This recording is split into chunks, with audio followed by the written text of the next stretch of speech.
I never questioned late meetings before, not because I was naive, but because trust had always been the quiet foundation of our marriage. I'm Callum Hartley, 43, project manager, routine-driven, boring by design. I married Eliza because she said she liked stability. For 11 years, I gave her exactly that.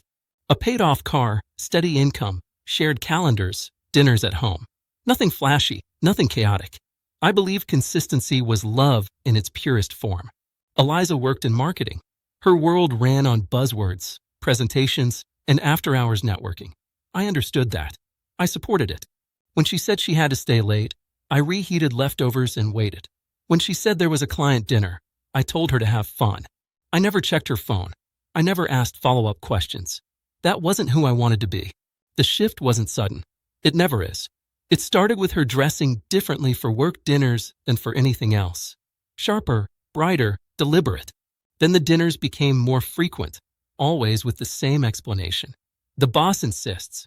She stopped sharing stories when she came home, just quick showers and silence. When I reached for her in bed, she'd say she was exhausted. When I joked about being replaced by spreadsheets, she didn't laugh. I noticed I was becoming a background feature in my own life. Useful, present, invisible. I told myself it was a phase. Work pressure, temporary imbalance. I doubled down on being dependable. Groceries done, bills handled, her car serviced. I didn't complain. Men like me are taught that patience is strength. The night that ended everything was a Wednesday. She stood by the door adjusting her earrings, checking her reflection on her phone. "Work dinner," she said, already halfway gone. I nodded. "Don't wait up." The door clicked shut with a finality I felt but ignored. I didn't sit on the couch that night. I walked. Miles, letting thoughts surface that I'd buried for months. Not accusations, just realizations. I wasn't angry. I was tired of guessing, tired of earning silence. I came home, made tea, and opened the laptop. I didn't search her messages. I didn't need proof. What I needed was honesty, and I already had it in fragments. The distance, the rehearsed explanations, the way she protected her phone like it mattered more than I did. I packed slowly, not out of spite, but clarity. Clothes folded, documents gathered, laptop, passport, hard drive. I transferred what was mine, closed shared accounts, canceled subscriptions.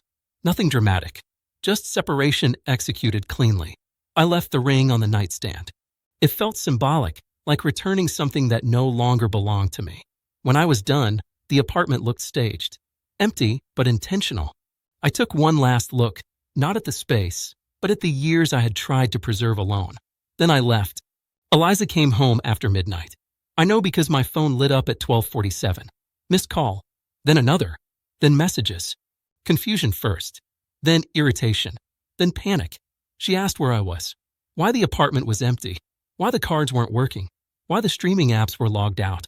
I didn't respond, not because I wanted revenge, but because there was nothing left to explain. I had spent years communicating into a void. I wasn't going to start now that consequences had arrived. By morning, her tone changed.